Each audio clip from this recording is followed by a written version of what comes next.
Good morning dear students. आइए हम लोग आज अगला टॉपिक क्लियर करते हैं रिस्पायरेशन का। तो पिछले टॉपिक में हमने आपको रिस्पायरेशन की टाइप्स वगैरह की बात हुई थी पिछले लेक्चर में। अब हम लोग आइए आज एटीपी और फास्फोराइलेशन की बात करते हैं। What is ATP? ATP the full form of ATP is adenosine triphosphate. इसमें 3 फास्फेट मॉलिक्यूल जुड़े होंगे और एडेनिन यहाँ बेस होगा। ए से हम लोग डिनोट करते हैं इसको, डी से डाई, ई से फास्फेट। तो यहाँ एटीपी है तो 3 फास्फेट होंगे इसमें। ATP is the energy currency for most cellular process.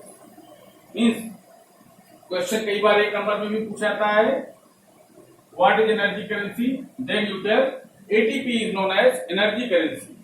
जैसे बहुत सारी प्रोसेस आप देखते हैं फिजिकल लाइफ में, फैन चल रहा है तो वहां एनर्जी यूज हो रही, light energy, mechanical energy, physics में आप पढ़ते हैं। वैसे यहाँ पर लिविंग बीइंग को भी कोई भी काम करने के लिए एनर्जी की जरूरत पड़ती है और इस एनर्जी को हम लोग एटीपी कहते हैं। तो ट्राइफॉस्फेट जो कि रेस्पायरेशन की ड्यू इस समय रिलीज होगी और एटीपी के फॉर्म में स्टोर होगी। Energy release during respiration is used to make ATP from ADP and inorganic phosphate.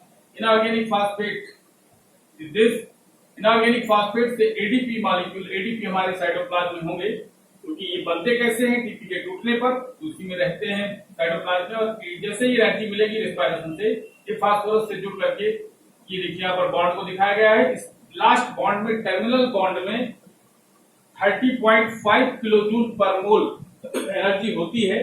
अगर किसी एटोसिन ट्राइफॉस्फेट का लास्ट फास्फोरस ब्रेक होगा तो इतनी एनर्जी रिलीज होगी। एटीपी एटोसिन ट्राइफॉस्फेट इस तरह से बनता है। And the formation of ATP from ADP and inorganic phosphate is known as phosphorylation. Known as phosphorylation, formation of ATP from ADP and inorganic phosphate means addition of phosphorus. Phosphorus का addition हो रहा है, 2 phosphorus थे, एक और जुड़ गया, 3 हो गए। यहाँ पर फास्फोराइलेशन इस प्रोसेस को बोलेंगे।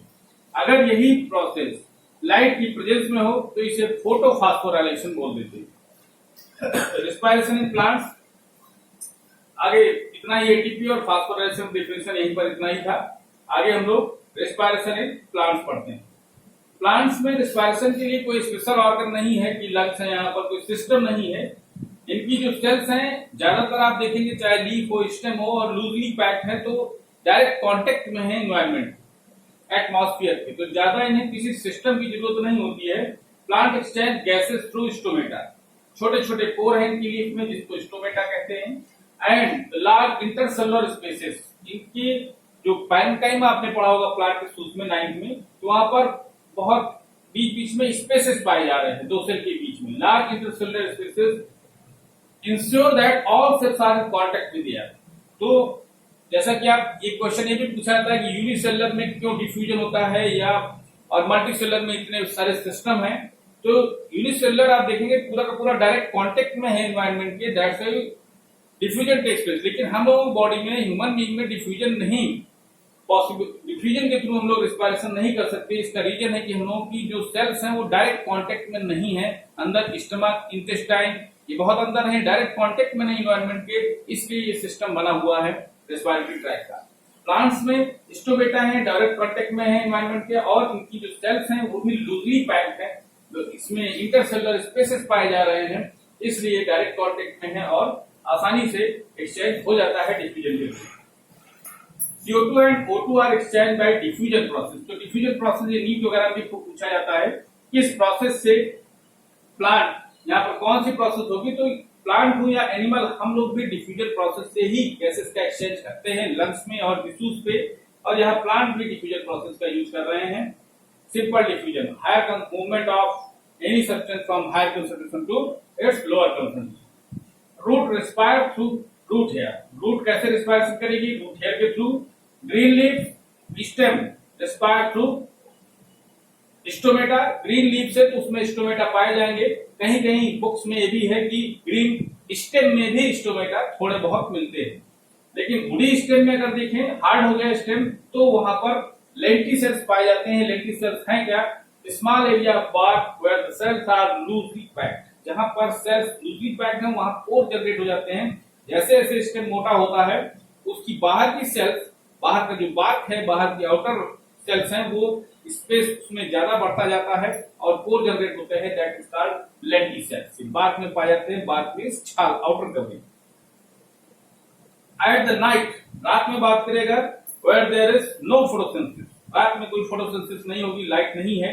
CO2 elimination is the major exchange, तो उस समय CO2 ज्यादा निकलेगी क्योंकि CO2 यूज नहीं हो रही फोटोसिंथेसिस में। तो उस समय होगा क्या, ड्यूरिंग दिस डे, तो रात में CO2 ज्यादा निकलेगी। रात की बात करेंगे नाइट की, तो नाइट में CO2 एलिमिनेशन ज्यादा होगा और O2 यूज की जाएगी। रिस्पायरेशन ही हो रहा है, फोटोसिंथेसिस नहीं हो रही है। लेकिन अगर दिन में बात करें तो CO2 जो भी यूज निकल रही है रिस्पायरेशन में वो फोटोसिंथेसिस में यूज हो जाएगी। तो इस तरह से फोटोसिंथेसिस में जब यूज हो जाएगी तो ये देखा गया जब हाई इंटेंसिटी होती लाइट की तो फोटोसिंथेसिस का रेट ज्यादा हो जाता है रेस्पायरेशन से, और जब रेस्पायरेशन से ज्यादा हो जाएगा तो उस समय जितनी CO2 निकली वो पूरी की पूरी, रेस्पायरेशन में जितनी भी CO2 निकली वो पूरी की पूरी कहां यूज हो रही है, फोटोसिंथेसिस में, क्योंकि फोटोसिंथेसिस का रेट हाई है। तो O2 रिलीज मेजर इवेंट हो जाता है दिन में जब लाइट इंटेंसिटी बहुत ज्यादा हो। तो इस समय O2 release is the major event at the day time. O2 release is the major event at the day time. At dusk and dawn, अगर हम लोग बात करें बहुत सुबह जब सन राइज होता रहता है, हल्की हल्की लाइट होती है, डस्क या शाम के टाइम जब सन सेट हो रहा हो, तो dusk and dawn and a cloudy day, या फिर जब बदली हो, बादल हो, सनलाइट की लाइट इंटेंसिटी पूरी बहुत अच्छी ना हो, बहुत ज्यादा ना हो, the rate of photosynthesis is equal to the rate of respiration. उस समय रेट ऑफ फोटोसिंथेसिस इक्वल हो जाता है रेट ऑफ फोटोसिंथेसिस, रेस्पायरेशन के दोनों इक्वल हो जाएंगे, rate of photosynthesis equal to rate of respiration. Then this point is called compensation point. ये भी कई बार बोर्ड में पूछा गया है, कंपेंसेशन पॉइंट क्या होता है, तो आप बताएंगे when the rate of photosynthesis is equal to the rate of respiration. और कब होता है ये, डस्क एंड डाउन या फिर क्लाउडी डे। इस तरह से कंपेंसेशन पॉइंट आपने समझा। प्लांट में बहुत ज्यादा आपको डीप में नहीं जानना है, इतने पॉइंट तैयार करने हैं। आगे हम लोग नेक्स्ट टॉपिक होगा रेस्पायरेशन इन एनिमल्स। रेस्पायरेशन इन एनिमल्स, आइए इसको पढ़ते हैं हम लोग। एनिमल्स में पहले हम लोग बात करते हैं जो प्रिमिटिव एनिमल्स हैं जो पहले आए, यूनिसेलुलर या lower animals, amoeba, paramecium, planaria.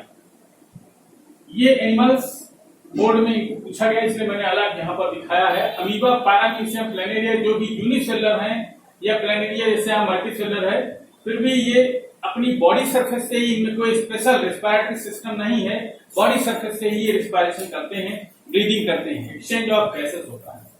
आर्थोन की बात करें तो मॉइस्ट स्किन से, आर्थ्रोपोड्स थ्रू ट्रैकियल ट्यूब्स, इसमें ट्रैकियल ट्यूब्स पाई जाती हैं जिनके पोर्स होते हैं स्पाइकल्स, उनसे ये गैसेस का एक्सचेंज करेंगे। Frog can breathe both by lungs and skin, और फ्रॉग में लंग्स से, स्किन से भी रिस्पायरेशन होता है, और जब ये लार्वल स्टेज में होता है तो इसमें गिल्स के थ्रू होता है। तो इस तरह से सभी टाइप्स के रिस्पायरेशन यहाँ दिख रहे हैं फ्रॉग में, तो ये यूनिक केस है। Rate of breathing in aquatic organism, अगले पॉइंट में हम लोग क्या करेंगे, ये भी क्वेश्चन कई बार आया है बोर्ड में।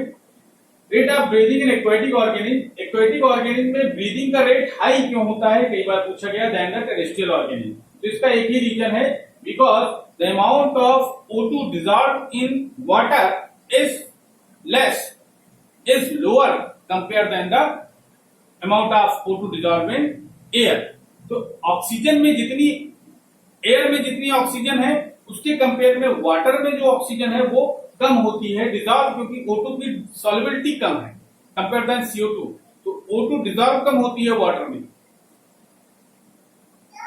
तो इतना ही यहाँ पर लोअर में। अब आगे बढ़ेंगे रेस्पिरेशन इन फिशेस। तो फिशेस में केवल आपको इतना जानना है कैसे फिश में होता है रेस्पिरेशन, क्या पाथवे है, ये पूछा जाता है। तो वाटर यहाँ एंटर करता है फिशेस के माउथ में, माउथ से वाटर को लेती है और वहां से गिल्स में जब जाएगा, गिल्स से होकर के वाटर फिर वापस होगा मुंह से माउथ से निकलेगा तो यहाँ गिल्स क्या करेंगे, गिल्स ऑक्सीजन को ले लेंगे और CO2 को, डिफ्यूजन प्रोसेस यहाँ हो जाती है गिल्स में। और फिर ये ऑक्सीजन जो आ गई ये ब्लड में आने के बाद टिश्यू के पास जाएगी और टिश्यू ऑक्सीजनेटेड ब्लड से ऑक्सीजन को ले लेंगे और फिर CO2 दे देंगे, तो फिर से ये डीऑक्सीजनेटेड हो जाएगा और डीऑक्सीजनेटेड ब्लड हार्ट में जाता है। That's why this type of heart is called venous heart. Venous heart means यहाँ पर प्योर और इम्प्योर सेपरेट ना हो। और यहाँ पर दो पार्ट देखते हैं कि हार्ट में, one atrium and one ventricle. और हार्ट में यहाँ प्योर और इम्प्योर मीन्स डीऑक्सीजनेटेड और ऑक्सीजनेटेड ब्लड सेपरेट नहीं होते। तो हार्ट से ब्लड, फिर हार्ट एक पंप का काम करेगा, पंप करने के बाद ये गिल्स में ब्लड को पंप करेगा, डीऑक्सीजनेटेड ब्लड ही होगा और गिल्स से फिर जैसे ही आगे ब्लड बढ़ेगा वो ऑक्सीजनेटेड हो जाएगा, यहीं पर एक्सचेंज प्रोसेस होगी। तो ये पाथवे है फिशेस में, इसको आप लोग तैयार कर लेंगे, इतना फिश में ही केवल इतना ही पढ़ना है। आगे respiration in human beings, human being की बात करें तो एयर, यहाँ पर पूरा का पूरा रेस्पिरेटरी सिस्टम आपको तैयार करना होगा। ये ह्यूमन बीइंग का रेस्पिरेटरी सिस्टम है, इसे आपको तैयार रखना होगा, ह्यूमन रेस्पिरेटरी सिस्टम। डायग्राम कई बार बोर्ड में पूछा गया है तो इसलिए डायग्राम की भी प्रैक्टिस अच्छे से करिए आप। और लेबलिंग, क्योंकि डायग्राम लेकर के लेबलिंग भी पूछ लेते हैं ABC करके। तो यहाँ डायग्राम में देखें तो स्टार्टिंग नेजल पासेज से, नॉस्ट्रिल जिसको कह सकते हैं आप, जो कोर है नॉस्ट्रिल से एंटर करेगा, फिर नेजल पैसेज, नेजल पैसेज से फिर आएगा फाइलेंस में, जहां पर माउथ कैविटी और नेजल कैविटी दोनों मिल रहे हैं। फाइलेंस में एयर आने के बाद लैरिंक्स में जाएगी, जिसे साउंड बॉक्स भी कहते हैं। Larynx is the anterior part of trachea, ये पूरा का पूरा ट्रैकिया है, इसके एंटीरियर पार्ट को लैरिंक्स कहेंगे। और ट्रैकिया में आप देखेंगे रिंग्स ऑफ कार्टिलेज पाई जा रही है। तो रिंग्स ऑफ कार्टिलेज में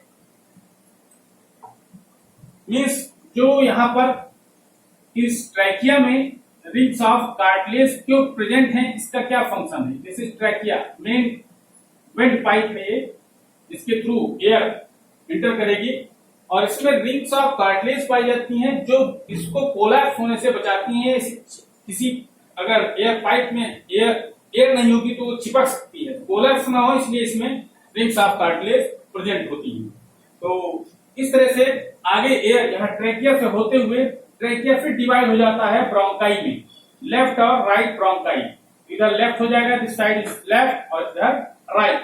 तो राइट और लेफ्ट ब्रैंकिया ब्रोंकाई होने के बाद ब्रोंकाई फिर डिवाइड होगा, छोटी छोटी पतली पतली नेक्स्ट जो और इससे थिन होंगी ट्यूब्स, इन्हें ब्रोंक्यूल्स कहेंगे। ब्रोंक्यूल फिर ओपन होगा एल्वियोलर सैक में। एल्वियोलर सैक को आप यहाँ देख रहे हैं, ये इस तरह से एल्वियोलर सैक होंगे जिसमें बहुत सारे alveoli, balloon like structure present हैं। What are alveoli? Alveoli are the balloon-like structure present inside the lungs. It increase the surface area for the exchange of gases. तो हेल्प करेंगे exchange of gases में diffusion process के through, तो increase करते हैं surface area को भी। और इसी में लंग्स आपका सेफ है। और ऊपर आप देखेंगे तो रिब्स हैं, 12 पेयर्स ऑफ रिब्स पाई जाती हैं, जिनको आप आगे पढ़ेंगे। और फिर रिब्स में यहाँ पर 12 पेयर रिब्स पाई जाएंगी, जिनमें से 7 पेयर आकर के यहाँ बीच में स्टर्नम होता है, स्टर्नम से अटैच होंगी और 3 पेयर्स इनसे अटैच हैं फिर इन रिब्स से, और बाकी 2 पेयर्स फ्री हैं, यहाँ पर किसी से अटैच नहीं होंगी। तो इस तरह से टोटल 12 पेयर रिब्स होती हैं, 12 इधर और 12 इधर। तो रिब्स के बारे में बात हो गई। और आगे लंग्स है, इसमें डायफ्राम का देखेंगे तो यहाँ ये डोम शेप स्ट्रक्चर होता है, डायफ्राम डोम शेप पाया जाता है। डोम मीन्स गुंबद, इस तरह से होगा कुछ लाइक दिस डोम से। और जैसे ही हम एयर इंटर करते हैं, इनहेलेशन करते हैं, फ्लैट हो जाता है। तो इस तरह से डायफ्राम बहुत इंपॉर्टेंट पार्ट है रेस्पिरेशन का। अगर डायफ्राम टूट जाए किसी का तो तुरंत डेथ हो जाएगी। ये क्वेश्चन बोर्ड में पूछा गया है कि अगर किसी एक्सीडेंट में डायफ्राम ब्रेक हो जाए, क्योंकि ब्रेक होने पर फिर ये इनहेल और एक्सहेल नहीं कर पाएंगे, क्योंकि यहाँ पर जो थोरैसिक कैविटी है उसको हम वहां पर एयर आ नहीं पाएगी। ये रेस्पिरेशन में मेन रोल प्ले कर रहा है। ये फ्लैट होगा फिर कॉन्फ्लिक्ट होगा, इससे वॉल्यूम इसका घटे बढ़ेगा थोरैसिक कैविटी का। थोरैसिक कैविटी मतलब चेस्ट कैविटी। और ब्रोंकाई, ब्रोंक्यूल, एल्वियोलाई आपने देखा, तो इतना ही आपको यहाँ पर इसमें तैयार करना है रेस्पिरेटरी सिस्टम का डायग्राम जरूर तैयार कर लेंगे। यहाँ पर कुछ पॉइंट्स हैं जो अभी मैं और आगे थोड़ा सा इसके बारे में और रिटर्न मैटर दूंगा। Air is taken through nostril, nostril के थ्रू ये बात मैंने बताई आपको। Trachea divided into bronchi and bronchioles, ये बातें हो गई। और एल्विलाई की बात बताई। एल्विलाई इंपॉर्टेंट है, यहाँ पर एल्विलाई की डिफिनेशन कई बार पूछी गई है, एल्विलाई जरूर आप तैयार कर लेंगे। Increase the surface area for exchange of gases. तो हम लोग आगे इसकी अब देखते हैं रेस्पिरेशन इन ह्यूमन बीइंग में। आइए कुछ बातें हम लोग हीमोग्लोबिन के बारे में कर लेते हैं और ऑक्सीजन और CO2 किस तरह से यहाँ पर पूरी बॉडी में जाएगी, कुछ इसकी बातें हम लोग आइए कर लेते हैं। In human beings the respiratory pigment is haemoglobin. Human being में हम लोगों में रेस्पिरेटरी पिगमेंट हीमोग्लोबिन है, इसको HB से डिनोट करते हैं शार्ट में। और मेल में ये 14 to 18 ग्राम पर डेसीलीटर ऑफ ब्लड होता है और फीमेल में 12 to 16 ग्राम पर decilitre of blood. Which has very high affinity of O2, बहुत ज्यादा एफिनिटी होती है O2 से, ये आसानी से बहुत जल्दी बाइंड करके ऑक्सी हीमोग्लोबिन बनाता है। CO2 is more soluble in water. CO2 की बात करें अगर तो वो वाटर में ज्यादा सॉल्युबल है और इसीलिए CO2 हमारी बॉडी में ज्यादातर देखा जाए तो डिजॉल्व फॉर्म में ही फ्लो करती, ट्रांसपोर्ट होती है। The average breathing rate in an adult man at rest is about 15 to 18 times per minute। हम लोग अगर देखें एडल्ट मैन रेस्ट के समय 15 से 18 बार ब्रीदिंग करते हैं 1 मिनट में। यहाँ कुछ इंपॉर्टेंट पॉइंट है, कभी कभी ये पूछे जाते हैं। हीमोग्लोबिन O2 से बाइंड करेगा तो ऑक्सी हीमोग्लोबिन बनाएगा, अगर हीमोग्लोबिन CO2 से बाइंड करेगा तो कार्बामिनो हीमोग्लोबिन बनाएगा। और ये दोनों प्रोसेस देख रहे हैं रिवर्सिबल है। जैसे ये कहा हीमोग्लोबिन कहाँ बनेगा, लंग्स में, और लंग्स में बनने के बाद वो ऑक्सी हीमोग्लोबिन जाएगा टिश्यूज के पास, और टिश्यूज के पास क्या होगा, फिर ये ब्रेक हो जाएगा, मींस ऑक्सीजन चली जाएगी टिश्यूज सेल्स में। और ये हो क्यों रहा है, because of diffusion, high concentration to lower concentration. Lungs में ऑक्सीजन ज्यादा थी तो कम की तरफ गई, कहां पर, ब्लड वेसल्स में। और ब्लड वेसल्स से जैसे ही टिश्यू के पास पहुंचेगा तो टिश्यू में ऑक्सीजन यूज हो चुकी है, वहां ऑक्सीजन कम है तो ब्लड में ज्यादा है तो वो पहुंच जाएगा टिश्यूज में। इसी तरह से CO2 का भी ट्रांसपोर्ट होगा यहाँ, और जहां पर ये ज्यादा है कम की तरफ मूव करेगी डिफ्यूजन के थ्रू। लेकिन एक केस ये इंपॉर्टेंट है, यहाँ पर पूछा जाता है कि बंद कमरे में क्यों फायर वगैरह या कुछ भी हम विंटर सीजन में क्यों हम अंगीठी जलाकर ना सोएं, क्योंकि अगर कोल वगैरह बर्न हो रहा है कहीं तो वहां कार्बोक्सी हीमोग्लोबिन रिलीज होगी और ये हीमोग्लोबिन से बाइंड कर जाएगी तो कार्बोक्सी हीमोग्लोबिन बनाएगा। तो कार्बन मोनोऑक्साइड एक पॉइजनस गैस है, इसीलिए कहते हम लोगों के लिए पॉइजनस है। इसीलिए कहा जाता है कि कार्बन मोनोऑक्साइड अगर हीमोग्लोबिन से बाइंड की तो कार्बोक्सी हीमोग्लोबिन बनाएगी और ये इरिवर्सिबल है। तो बाइंड हो गई तो ये अब दोबारा इसको छोड़ेगी नहीं हीमोग्लोबिन को और ऑक्सीजन उससे बाइंड नहीं कर पाएगा। इसी वजह से बंद कमरे में कभी भी अंगीठी वगैरह जला करके नहीं सोना चाहिए। आगे यहाँ पर इनहेल्ड एयर और एक्सहेल्ड एयर, इसको भी यहाँ समझते हैं। बच्चों में कंफ्यूजन रहता है कि हम केवल ऑक्सीजन ले रहे हैं और CO2 निकाल रहे हैं, यहाँ पर कोई फिल्टर नहीं लगा है कि सारी गैसेस को वो रिमूव कर देगा। नाइट्रोजन भी जाती है यहाँ पर, नाइट्रोजन की भी बात करें, जितनी गैसेस हैं वो सारी की सारी हमारे लंग्स तक पहुंचती हैं। नाइट्रोजन 78% ये भी इनहेल्ड एयर में होगी। नाइट्रोजन यहाँ पर भी 78%, लेकिन नाइट्रोजन हमारे पास कोई भी प्लांट या एनिमल है वो नाइट्रोजन को डायरेक्ट नहीं ले सकता एटमॉस्फेयर से, तो ये पूरी की पूरी वापस आ जाती है। इसके लिए नाइट्रोजन फिक्सिंग बैक्टीरिया होते हैं जो इसको फिक्स करते हैं। तो नाइट्रोजन कैसे, ऑक्सीजन जितना हम एयर ले रहे हैं उसमें 21% और जितना निकाल रहे हैं उसमें 16.4% है। CO2 की बात करें तो जितनी ऑक्सीजन अंदर जितनी एयर जा रही है उसमें 0.04% जो कि एटमॉस्फेयर में है, 0.03 0.04 आप पढ़ते हैं, और जितना निकलेगी जब एक्सहेल एयर होगी तो उसमें 4.4% हो जाएगी, परसेंट बढ़ जाएगा CO2 का। और H2O में देखें तो जब एयर ले रहे हैं तो एयर में जो मॉइस्चर होगा बहुत कम, एयर लिटिल बहुत कम, लेकिन जब निकालते हैं तो बहुत सारा वाटर हम ब्रीदिंग के थ्रू भी एक्सहेल कर दे रहे हैं तो उसमें वाटर की क्वांटिटी वेपर के फॉर्म में ज्यादा होगी। तो इस तरह से ये कॉन्सेप्ट था रेस्पिरेशन का। इसके बाद हम लोग आगे ट्रांसपोर्टेशन कवर करेंगे।